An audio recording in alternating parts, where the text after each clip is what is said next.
We begin now at the top of Daf Tes Zayin Amud Aleph in Meseches Shabbos. This is Shabbos, Daf 16a.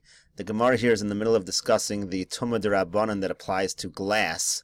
So the halacha we said was that glass can become tamei on a D'Rabbanan level, and the source they gave was Kli Cheres. And the Gemara now says if the source is Kli Cheres, they should be exactly like Kli Cheres. And so the Gemara asks, if they are like Kli Cheres, lo litamu migabon, they shouldn't be become tamei on the outside of the Kli. Alama tanan. So why did we learn in a Mishnah Kli Cheres u Kli Neser, that if you have Kli Cheres and Kli Neser, Rashi says Neser is min adamo levona. It's a kind of earth that's like a white earth. There's actually a big machlokas amongst the commentaries what exactly that is, what Kli Neser is. But in any case, the Mishnah says Kli Cheres and Kli Neser tumasan shaveh.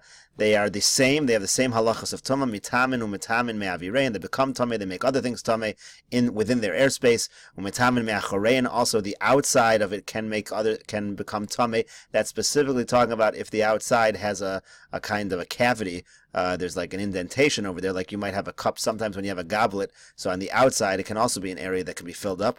But the outside that is not a cavity, the outside that is rounded, that's smooth, so that is not going to become tamei. Ushvi rasan, metar rasan, and also when you break these items, the Kli Cheres, Kli Neser, they become tar. So the Gemara says, Kli Neser, Kli Cheres, hu de tumasan shaveh. The implication here is that pottery, Kli Cheres, and Kli Neser, they have the same rules. Aval midi achrina lo, but when it comes to other things, they do not have the same rules. So if the whole reason that glass becomes tamei is because it's compared to Kli Cheres, so it should have the same rules.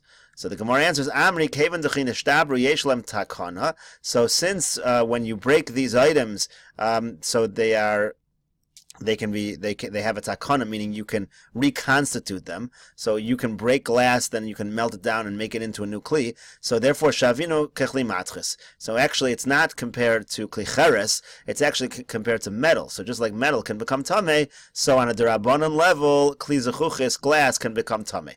Essentially, we're saying here that they have the same properties. The Gemara before said that glass has the same property as cheres because it comes from the chol, it comes from the sand. Here the Gemara is saying since when you break it, you can melt it down and make it into a new item, so it's really like metal. So the Gemara says if it's like metal, so in that case, if you do reconstitute it into a keli, it should return to its old tumah, kekli matris, just like we find by metal utensils. The Tanan we learned in the Mishnah, kli matris, when it comes to metal, pshutei and umikablei and tamein, whether they're straight or whether it has like a cavity, whether it has a receptacle area, it's going to be tamei. It doesn't have to necessarily be able to hold liquid. Nishbaru taru, if it breaks, again it becomes tar. Chazar v'asam and kalim, and then if you go ahead and reconstitute it and make a new vessel, chazar l'tumas and yeshana, that returns to the old tumah. So that's the halacha by metal. Now, by glass, that's not the case. When it comes to glass, Tanan, we learned in the Mishnah, Kli Eitzu, Kli Or, Kli Etzem, Kli Zechuchis. So glass listed amongst wood and hide and bone, Kalim, Pshuteya and Tahorin. So the halacha is, again, if it's straight, if it's not Mekabel anything, it's tar. Umekabelei and Tamein, if it can be Mekabel, if it's like a cup or a bowl or something like that, it is Tamei. Nishbaru Taru, if it breaks, it becomes tar. Chazar v'yasam and Kalim. Now, if you reconstitute it and make a new Kalim, Mekabel and Tumah, Mikanu Lahaba. All of these things in the list, they become tamei from now forward, but they don't go back to the old tumah. The Gemara asks, they only from now forward they become tamei. They don't go back to the old tumah. So how come if Kli Zechuchis is the same thing as Kli Matchis, it should have the same halacha, it should have tumah yeshana? So the Gemara answers, Tumas Kli Zechuchis d'Rabbanan u tumah yeshana d'Rabbanan. The tumah of glass is d'Rabbanan, and the whole concept of tumah yeshana is d'Rabbanan. B'tumah d'oraisa achisu b'Rabbanan tumah.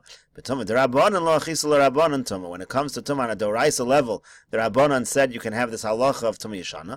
When it comes to the halacha of glass becoming tumah, which is only d'Rabbanan in the first place, we don't add on the d'Rabbanan tumah of tumah yeshana. The Gemara now says pshutei and militami. But 1 second, if it's like glass, why does it need to be a receptacle? Why does it need to be able to receive? Even if it was a straight utensil, it should be tamei. Da pshutei kli matchis doraisa ninu, because we know that pshutei kli matchis are tamei midoraisa. So the Gemara answers avdi behu rabbanon hakera. When it came to glass, the Rabbanan wanted to make a heker. They wanted to make a recognizable difference between glass and metal kalim. Why?